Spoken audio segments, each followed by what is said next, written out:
Hello everyone, welcome to my channel. मेरा नाम सुमित, आप देख रहे हो डिजिटल सुमित। आज के वीडियो में डिस्कशन करेंगे कि अपवर्क पे हमें जॉब किस तरीके से फाइंड करनी चाहिए, अपवर्क पे हमें किस जॉब पे अप्लाई करना चाहिए और किन जॉब पे हमें अप्लाई नहीं करना चाहिए। अपवर्क पे जॉब पे अप्लाई करने से पहले हमें किन किन चीज़ों को बारीकी से चेक करना चाहिए कि ये जॉब हमारे लिए सूटेबल है नहीं है, उसके बाद उसमें अप्लाई करना चाहिए। और इस वीडियो में ये भी बताऊँगा कि हमें अपवर्क पे कवर प्रपोजल किस तरीके से लिखना है और क्या क्या चीज़ हम प्रपोजल में लिखनी है और क्या क्या हमें एग्जाम्पल क्लाइंट को देने हैं कि वो हमें देख सके और हमें हायर कर सके। अगर आप इस तरीके से इस तरीके से आप जॉब पे अप्लाई करोगे और इन चीज़ों को आप देख लोगे कि ये जॉब हमारे लिए सूटेबल है नहीं है, बारीकी से चेक करने के बाद वो कैसे चेक करते हैं वो मैं जब डिटेल में बताने वाला हूँ। इस वीडियो में मैं सब चीज़ें बड़ी डिटेल में बताऊँगा, सारी चीज़ें बिल्कुल प्रैक्टिकल होगी, ठीक है। तो हर चीज़ को ध्यान से समझना। यह वीडियो थोड़ी लंबी जरूर हो सकती है पर यह वीडियो काफ़ी इंपॉर्टेंट रहेगी। इसमें मैं एक एक पॉइंट को बड़े क्लियर करने वाला हूँ। इस वीडियो में मैंने बहुत मेहनत की हुई है, ठीक है। तो ज़्यादा टाइम वेस्ट करते हुए मैं सीधा वीडियो को स्टार्ट करता हूँ, लेके चलता हूँ आपको पीसी की स्क्रीन के।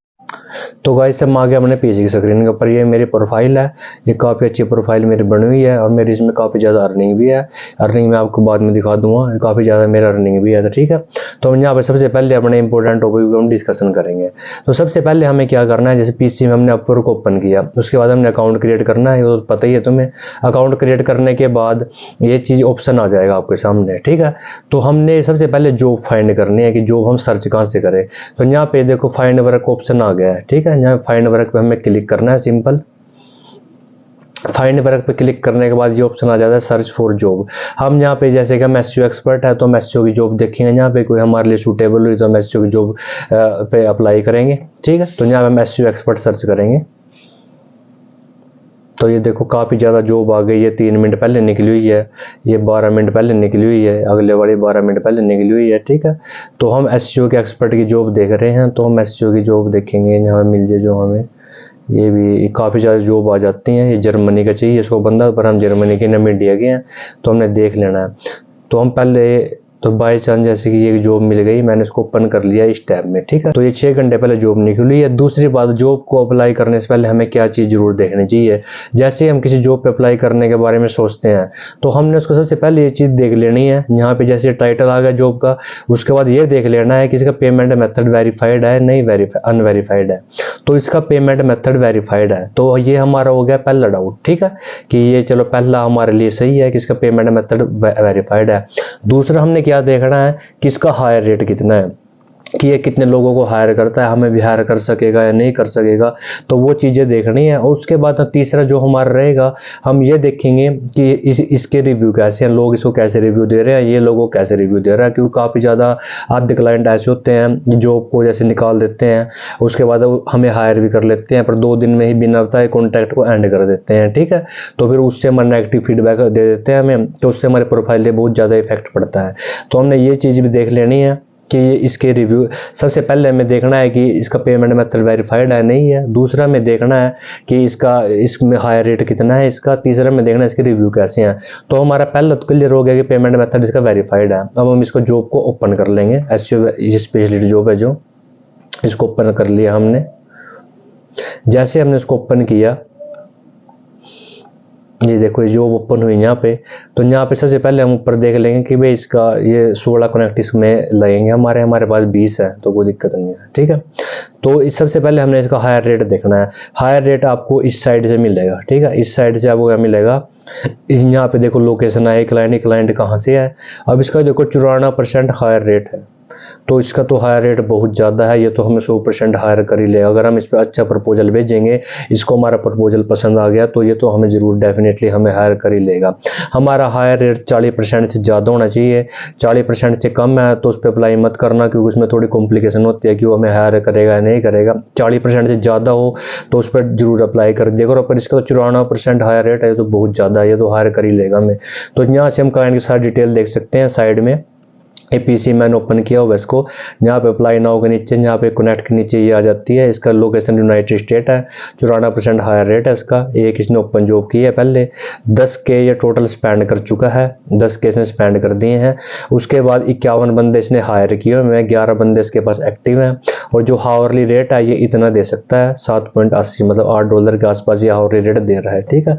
तो ये सब डिटेल आप देख सकते हो, पर हमने इसमें मेन क्या देखना था, हायर रेट। तो इसका हायर रेट काफ़ी ज़्यादा अच्छा है।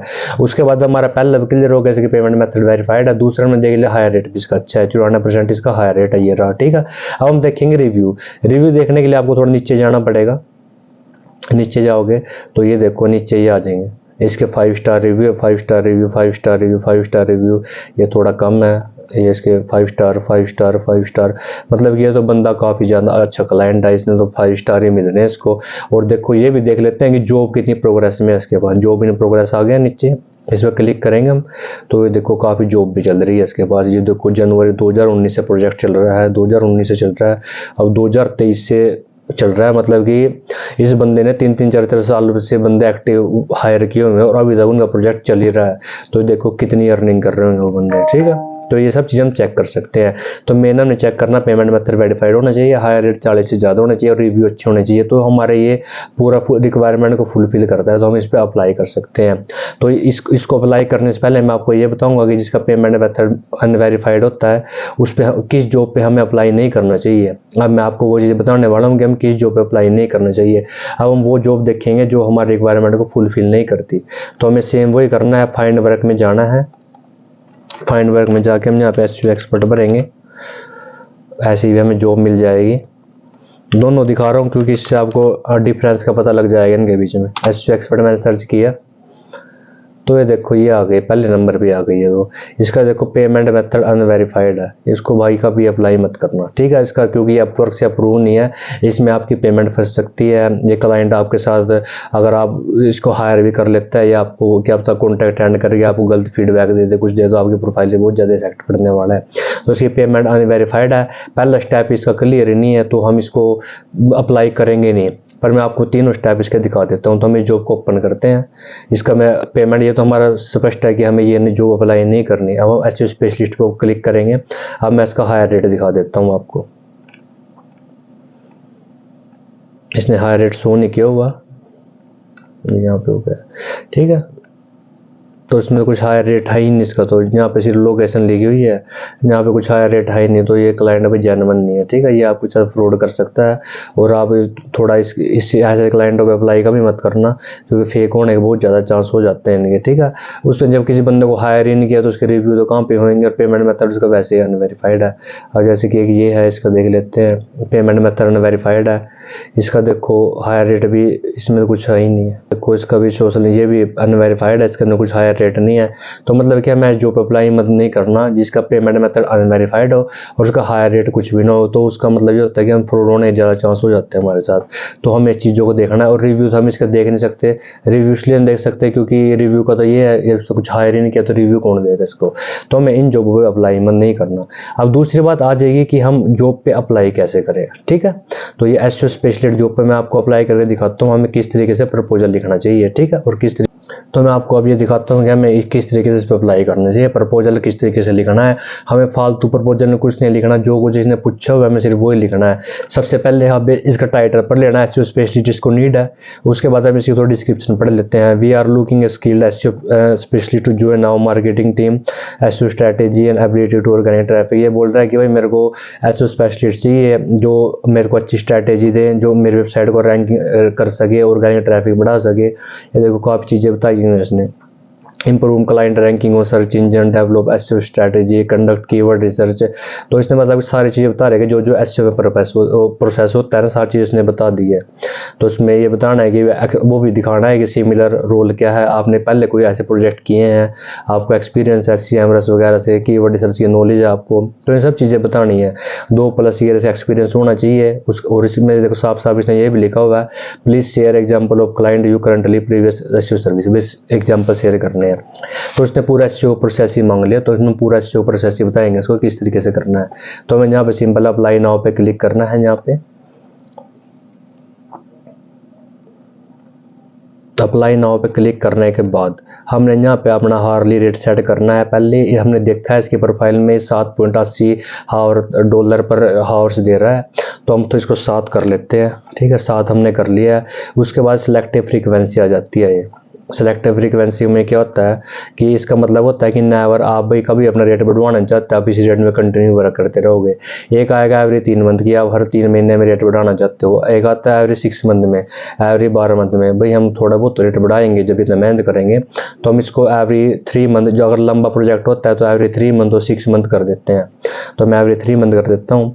तो यहाँ पे करने के बाद यहाँ पे अब ये देखोगे कि आप कितने % बढ़वाना चाहते हो 3 मंथ के बाद, 5%, 10%, 15%, कितना बढ़वाना चाहते हो। तो हम ज़्यादा नहीं बढ़ाएंगे, थोड़े बढ़वाएंगे, 5% लिखेंगे। जिससे हम ज़्यादा लिखेंगे तो क्लाइंट हमें हायर नहीं करेगा, तो हमें इतना करना है, ठीक है। और अगर आप नेवर कर दोगे तो यहाँ पे यही रेट आपका जो $6 है, जो आपका यहाँ पे सेट होएगा, वही आपका रहेगा रेट यहाँ पे, ठीक है। $7 है जो वहाँ पे। अब हमने सिंपल यहाँ पे कवर लेटर करना है, कवर लेटर लिखना है। मैंने कवर लेटर लिखा हुआ है एसईओ से रिलेटेड, इसमें काफ़ी ज़्यादा लंबी जाती है तो मैं बता देता हूँ।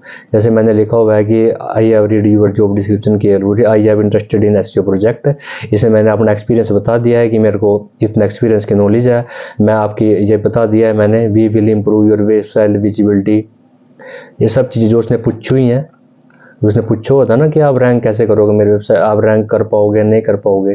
तो मैंने ये लिख दिया कि हाँ मैं आपको वेबसाइट को रैंक कर दूंगा, ये लिखा हुआ है मैंने यहाँ पे, दूसरी लाइन में लिखा हुआ है मैंने। उसके बाद उसने एक्सपीरियंस पूछा हुआ था, तो हमने एक्सपीरियंस भी लिख दिया है कि हमारा 4+ ईयर एक्सपीरियंस है। हमें सिर्फ वही लिखना है जो उसने पूछा हुआ है, फालतू कुछ मत लिखना। मैंने सिर्फ वही लिखा हुआ है जो उसने पूछा हुआ है, ठीक है। उसके बाद उसने कीवर्ड, उसने अपने फेस पूछे थे, क्या क्या फेस हैं आपके, तो मैंने पहले लिख दिया फेस 1 बेसिक एसईओ एनालिसिस है। भाई इसमें मैं कीवर्ड एनालिसिस करूँगा, कीवर्ड रिसर्च वगैरह करूँगा, क्योंकि पहले फेस में एसईओ के कीवर्ड रिसर्च जो होते हैं ना, कीवर्ड से होता है, कीवर्ड ऑडिट होता है, तो मैंने वो बता दिया। उसके बाद ऑन पेज का बता दिया मैंने। फेज 2 है मेरा ऑन पेज एसईओ का, ऑन पेज एसईओ में क्या क्या करूँगा ये मैंने सब चीज़ें बता दी हैं। फेज 3 है मेरा टेक्निकल एसईओ का, टेक्निकल एसईओ में क्या करूँगा, गूगल एनालिटिक्स, सर्च कंसोल, ये सब चीज़ों में वेबसाइटों को ऐड करूँगा, ठीक है। फेज 4 में ऑफ पेज एसईओ, ये बता दिया मैंने कि मैं लास्ट में ऑफ पेज एसईओ करूँगा, बैकलिंक्स बनाऊँगा आपकी वेबसाइट पे।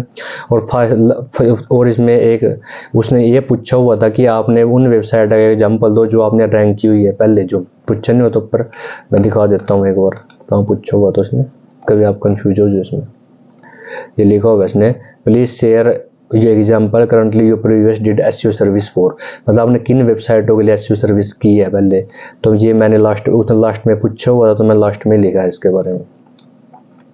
ये देखो ये मैंने लिख दिया कि ये here is some website your I have ranked in this year, कि ये कुछ वेबसाइट हैं जो मैंने रैंक करी हैं, ये वेबसाइटें बन गई हैं। उसके बाद मैंने उसने एग्जांपल पूछा है, एग्जांपल अटैच करो, तो हमें एग्जांपल तो हमने जरूर अटैच करने हैं। अगर आप एग्जांपल अटैच नहीं करोगे तो ये मेरी गारंटी है आपके पास जॉब नहीं आएगी, क्योंकि क्लाइंट प्रपोजल से ज़्यादा एग्जाम्पलों को देखता है, ठीक है। उसके बाद उसने एसईओ स्ट्रैटेजी के बारे में बात की हुई है, तो हम उसको स्ट्रैटेजी भी दिखाएंगे। तो देखो मैंने एक डॉक्स बनाया हुआ काफ़ी अच्छा एसईओ स्ट्रैटेजी का, मैं उसको ओपन करके दिखा देता हूँ आपको। स्ट्रैटेजी हमें जरूर बतानी है कि हम क्या स्ट्रैटेजी यूज करेंगे। उसने पूछा भी हुआ है, अगर नहीं पूछता तो फिर ये बतानी है हमें। तो देखो एसईओ स्ट्रैटेजी मैंने बता दिया कि पहले फेस में हम ये करते हैं, दूसरे में ये करते हैं, तीसरे में ये करते हैं, फोर्थ में ये करते हैं, फिफ्थ में ये करते हैं, ठीक है। तो ये सब चीज़ें मैंने इसमें बता दी है क्या क्या स्ट्रैटेजी हम यूज करेंगे। तो ये हमने एक डॉक्स बनाया हुआ है, आप भी एक डॉक्स बना लेना, उसमें लिख लेना, ये हमें क्लाइंट के साथ शेयर जरूर करनी है। ऊपर तो हो गया हमारा प्रीवियस वर्क एग्जाम्पल, ठीक है। नीचे हो गया हमारे एसईओ स्ट्रैटेजी। उसके बाद आप अटैच करना चाहते हो अटैच कर सकते हो। यहाँ पे अगर आपके पास एक्सेल शीट है तो आप यहाँ पे क्लिक करके एसईओ के यहाँ से अटैच कर सकते हो। एसईओ प्रीवियस वर्क एग्जाम्पल आ गया यहाँ पे ये, ठीक है। तो यहाँ पे एक्सेल शीट है तो आप यहाँ से भी अटैच कर सकते हो, ठीक है। उसके बाद हम नीचे आ जाते हैं अप्लाई पे। अब बात आ जाती है देखो यहाँ पे, अब यहाँ पे हमें बूस्ट करनी होती है। ये देखो पहले प्लेस पे किसी बंदे ने 100 कनेक्ट्स की बिड लगाई है, तो 100 कनेक्ट तो हमारे पास नहीं है, हमारे पास तो 20 है। सेकंड प्लेस पे हमें लाने हैं 45 की बिड लगाई हुई है, तो इतने भी नहीं हमारे पास। थर्ड प्लेस में 22 की लगाई हुई है, फोर्थ प्लेस में 21 की लगाई हुई है, ठीक है। तो यहाँ पे बिड लगानी जरूरी होती है, क्योंकि एक क्लाइंट को कम से कम 100-200 प्रपोजल जाते हैं, ठीक है। तो उसके बाद वो क्लाइंट ज़्यादा ये तो नहीं 100 के 100 प्रपोजलों को देखेगा, वो सिर्फ ऊपर के 5-10 रैंक वाले प्रपोजलों को देखेगा। इससे क्या होता है, फर्स्ट प्लेस पे ये प्रपोजल सबसे पहले नंबर पे जिसमें 100 कनेक्ट की बिड लगी हुई है, ये दूसरे प्लेस पे, अभी तक ये तीसरे प्लेस पे है 22 कनेक्ट वाला। तो हम इसमें हमें इन 4 उसमें से फर्स्ट 4 प्लेस में से किसी ना किसी प्लेस में आना जरूरी होता है। अगर आप, मैंने काफ़ी वीडियो देखे हैं, वो बता देते हैं कि इसको बूस्ट मत करो, ऐसे ही अप्लाई कर दो। वैसे तो आप सेंड फॉर 16 कनेक्ट है, यहाँ पे आप इजीली कर सकते हो, ये सेंड हो जाएगा प्रपोजल। पर ये नहीं पता क्लाइंट आपको देखेगा नहीं देगा, क्योंकि सेंड फॉर 16 कमेंट में कम से कम उसके पास 200 प्रपोजल आ चुके होंगे। तो 100-200 प्रपोजल में जरूरत होना वो आपको देखेगा। अगर आप बूस्ट करोगे तो आपका ऊपर टॉप 4 में रैंक हो जाएगा, तो आपको देखेगा और आपको वर्क देगा। ठीक है, तो हमने इसको अप्लाई करना है। यहाँ पे सेट बिड का ऑप्शन इनेबल हो जाता है, यहाँ पे डिसेबल है क्योंकि हमारे पास 20 कनेक्ट है। अगर हम यहाँ पे 23 की बिड लगाते हैं तो हमारा 30 नंबर पे आ जाता है, फिर यहाँ पे हम सेंड फॉर 23 कनेक्ट आ जाता है हमारा। ठीक है, तो ये प्रोसेस होता है, इसको आप जरूर करना, क्योंकि अगर आप ऐसा नहीं करोगे तो क्लाइंट आपका प्रपोजल नहीं देखेगा, क्योंकि उसके पास ऑलरेडी काफ़ी ज़्यादा प्रपोजल है इस रेट में 16 कनेक्ट्स में। ठीक है, तो हमें यहाँ पे पहले जो 4th प्लेस में हमें आने की बहुत ज़्यादा जरूरत होती है कि हम 4th प्लेस में आए जरूर कुछ ना कुछ। ठीक है, इसमें थोड़ी इन्वेस्टमेंट तो होती है, पर अगर प्रोजेक्ट आ गया तो देख लो आप कितनी अर्निंग कर सकोगे उससे। ठीक है, तो ये मैंने आपको डिटेल में बता दिया सब चीज़ें कि हमें किस तरीके से अपवर्क पे जॉब फाइंड करनी चाहिए, और किस तरीके से हमने अपवर्क पे किस जॉब पे अप्लाई करना चाहिए, किस जॉब पे अप्लाई नहीं करना चाहिए, और किस तरीके से कवर लेटर लिखना चाहिए, किस तरीके से बूस्ट करना चाहिए, और किस तरीके से हमने एग्जाम्पल सेंड करनी चाहिए। तो इस वीडियो में मैंने आपको कंप्लीट अपवर्क पे बिड मारने का प्रॉपर फॉर्मेट बता दिया है। आप इसी इंस्ट्रक्शन से बिड मारोगे तो आपके पास बहुत ज़्यादा क्लाइंट आ जाएंगे और आप अच्छी अर्निंग कर सकोगे। मैं इस वीडियो में आपके लिए वीडियो मैंने काफ़ी मेहनत करके बनाई है, इसमें मैंने बहुत टाइम स्पेंड किया है। ये मैंने बिल्कुल आपको प्रैक्टिकल अपना जो मेरा प्रीवियस वर्क एग्जाम्पल एक्सपीरियंस है वो मैंने आपके साथ शेयर किया हुआ है। ठीक है, तो अगर आप इस तरीके से अपवर्क पे बिड मारोगे तो आपके पास प्रोजेक्ट बहुत ज़्यादा आएंगे, क्लाइंट आएंगे और आप अच्छी अर्निंग कर सकोगे। अगर आपको ये वीडियो अच्छी लगी है तो इस वीडियो में कमेंट जरूर कर देना, उससे हमें अच्छा मोटिवेशन मिलता है। और लाइक और शेयर शेयर जरूर कर देना, क्योंकि शेयर करोगे तो ये इंफॉर्मेशन और भी लोगों तक पहुँचेगी। क्योंकि मैं अब पूरा बेस क्लियर करता हूँ, मैं ऊपर से कुछ नहीं बताता, ये ऐसे होता है। मैंने आपको हर चीज़ कवर लेटर तक भी मैं लिख के दिखाया है आपको कि किस तरीके से लिखना चाहिए। तो मैंने पूरा बेस क्लियर करा है कि आप वीडियो किस तरीके से करते हैं। ठीक है, तो इस वीडियो को ज़्यादा से ज़्यादा शेयर करें, सब्सक्राइब करें और बेल आइकन को जरूर प्रेस करते हैं। ठीक है, और हम इंस्टाग्राम टेलीग्राम पे फॉलो करना मत भूलिए। अगर आप कुछ क्वेरी होती है तो हम इंस्टाग्राम टेलीग्राम मैसेज करें, हम आपकी क्वेरी सोल्व करेंगे। ठीक है, तो मिलते हैं नेक्स्ट वीडियो में। Best of luck.